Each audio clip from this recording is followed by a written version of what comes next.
तेवर न्यूज़ में आज हमारे साथ हैं जितेंद्र कुमार अनुशीलन साहब। ये दोनों पर्यावरण को संवारने और सजाने में मसरूफ़ हैं और उनकी इसी कार्यशैली को देखने हम इनके यहाँ पहुँचे हैं और इनसे आज जानेंगे कि पर्यावरण से कैसे इनको मोहब्बत हुई या कब से इन्होंने ये काम शुरू किया।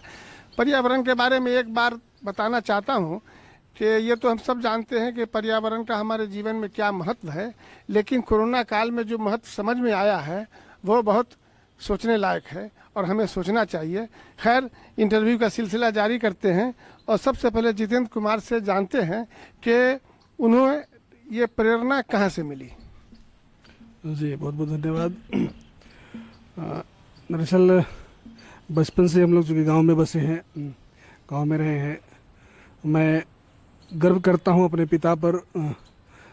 मेरे पिताजी एक पोस्ट मास्टर थे। दुर्भाग्य से 2007 में उनका साया मेरे सर से उठ गया, लेकिन उनको बहुत पहले से बचपन से हमने देखा उनके प्रकृति प्रेम को। उन्होंने अपने गांव में, अपने बगीचे में, अपने घर के आसपास में पेड़ पौधे लगाना, इन चीज़ों से रुचि जो आई सबसे ज़्यादा हमने उन्हीं से सीखा। उसके बाद धीरे धीरे प्रकृति से प्रेम तो था ही, मेरा भी शौक़ था। आए समय में मैं अपने कभी भी किसी भी अपने जन्मदिन पर हो या कभी कोई भी खास अवसर होता था, उन अवसरों पर मैं अक्सर कोई न कोई एक पौधारोपण करता था और यह शिक्षा मुझे पहले सर्वप्रथम पिताजी से ही मिली थी।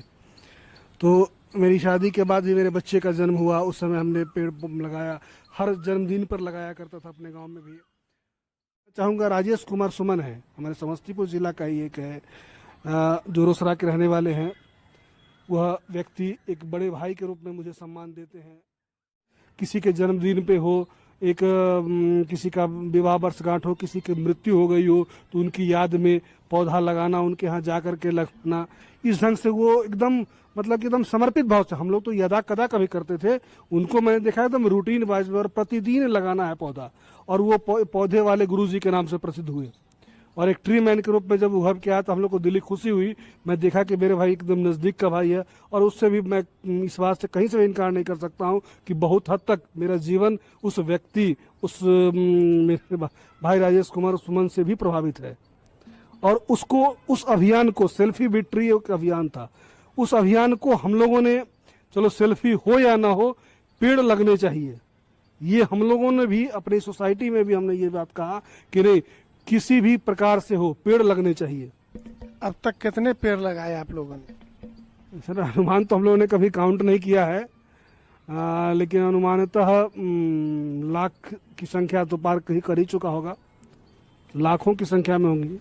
अच्छा, पर्यावरण में सुंदरलाल बहुगुणा का एक बड़ा नाम है, तो क्या उनसे कभी भेंट हुई आपकी, उनके बारे में कुछ पढ़ा, कुछ जाना? जैसे ही सर ये पर्यावरण और सुंदरलाल बहुगुणा दोनों का अनुन्याश्रय संबंध है। कभी भी सुंदरलाल बहुगुणा के बिना पर्यावरण शब्द शायद नहीं आ सकता है, और पर्यावरण सुंदरलाल बहुगुणा के बिना अधूरा है। तो और ये मैं अपने आप को बहुत बड़भागी समझता हूँ कि उस देवतुल्य पुरुष से मेरी साक्षात मुलाकात हुई थी। अच्छा। और मैं उनका चरण स्पर्श करके मुझे आशीर्वाद भी प्राप्त होने का सौभाग्य मिला था। दरअसल मैं हरिद्वार 15 या 16 ध्यान में नहीं आ रहा है, उस समय मैं अभी भांजी के एडमिशन के लिए गया था।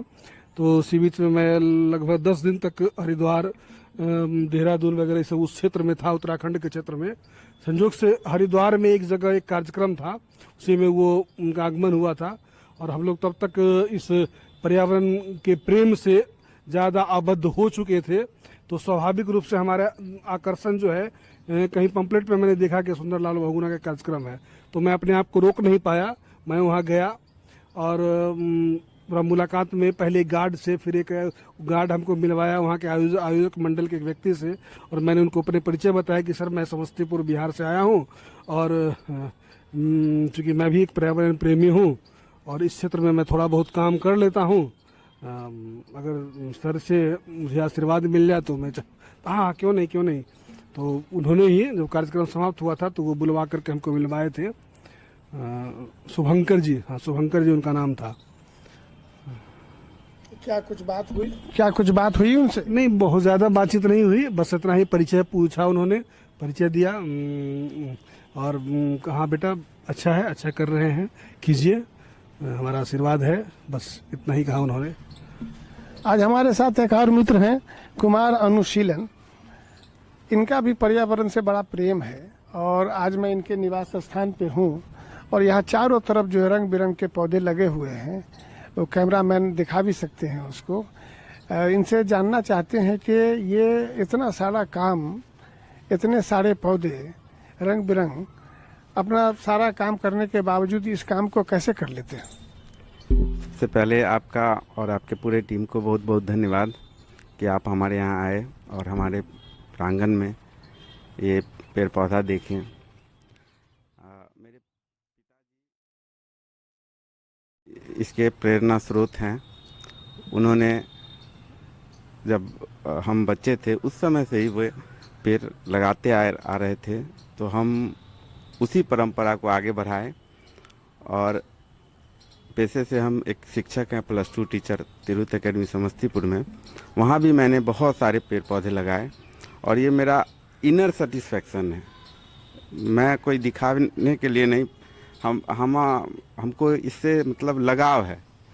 जैसे अपने बच्चे को माँ से रहता है, वैसे पेड़ पौधा अगर को हम पानी नहीं दिए या उसको कमैनी नहीं किए, उसकी देखभाल नहीं किए, तो अंदर से एक लगता है कि हम आज भूखे हैं। इस तरीके से, और हम जहाँ जाते हैं अगर किसी नर्सरी में रुक गए तो हमारे पास जितना पैसा रहा हम उतना सोचे और ले लें और ले लें, मन नहीं भरता है। तो इस तरीके से जुटता गया, पेड़ पौधा जुटता गया और हमारा एक बड़ा सा कैंपस बन गया। और अब हम उस पेड़ पौधा को और उससे कटिंग करके और हम अब एलिट सोसाइटी को, जो हमारे सोसाइटी है, उसको हम देने वाले हैं। और इस तरीके से हम और सभी लोगों को देना चाहते हैं जो भी फ्री, ताकि वो लगाएं। क्योंकि अभी जो कोरोना का समय आया, इसमें ऑक्सीजन का जो किल्लत हुआ, तो हमारे यहाँ देखिएगा जितना सारा पौधा है, ज़्यादातर दिन और रात दोनों में ऑक्सीजन देने वाले पौधे हैं। फाइकस है या फिर और भी जो साइकस है, जो भी प्रजाति इस तरीके के हैं, इसमें सबसे ज़्यादा ऑक्सीजन होता है। तो हम चाहते हैं कि सभी लोग पेड़ पौधा लगाएं और जब ऑक्सीजन पूरा रहेगा तो ना ग्लोबल वार्मिंग होगा, ना इस तरीके से जो पर्यावरण चेंज हो रहा है वो नहीं होगा और हमारा समाज सुरक्षित रहेगा। आप अपने साथ आपके बच्चे और लोगों को भी जोड़ते हैं, इस पे अपनी पत्नी को जोड़ते हैं? जी जी, मेरी पत्नी, मेरे घर वाले सब सपोर्ट करते हैं।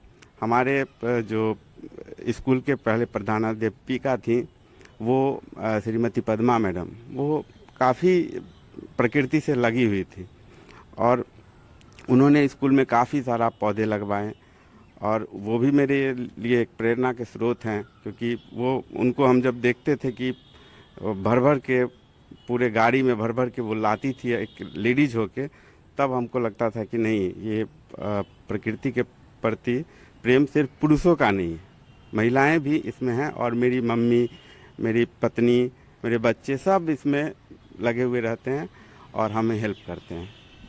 एक संदेश देना चाहते हैं आप क्या पब्लिक को?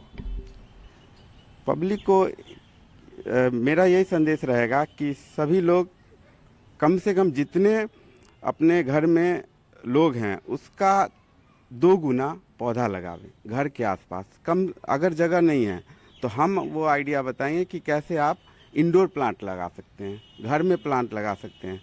और ये जो ग्लोबल वार्मिंग हो रहा है, जो जिस तरीके का अभी हम लोग सिचुएशन फेस कर रहे हैं, इसको हम खुद रोक सकते हैं। तो इस तरीके से पौधा सब जगह अवेलेबल है, नर्सरी से ले सकते हैं, अब तो ऑनलाइन ले सकते हैं। हम तो मतलब बराबर ऑनलाइन खरीद रहे हैं अभी लॉकडाउन के चलते, तो पौधा तो अब घर पे आ जाता है, तो वो दिक्कत नहीं रहा, जगह का कोई दिक्कत नहीं रहा। सभी लोग पौधे लगाएं, सरकार भी दे रही है पौधा, वो लगावे। और हम ये भी सरकार को भी कहना चाहेंगे कि जितने बच्चे पढ़ते हैं सभी बच्चे को एक एक फलदार वृक्ष जरूर दें, ताकि बच्चा में ये देखा जाता है, साइकोलॉजी होता है बच्चे को, कि आप जब उसको एक कुत्ते का बच्चा दे देते हैं तो वो अपना खाना खिलाता है। और जब आप बच्चे को एक पौधा लगाते हैं तो वो उसको सींचता है, देखता है, उसको उसके साथ रहता है, और जब वो पेड़ बड़ा हो जाएगा तो उसका एक सोर्स ऑफ इनकम भी हो जाएगा बच्चे के लिए। चलिए, बहुत धन्यवाद आपका।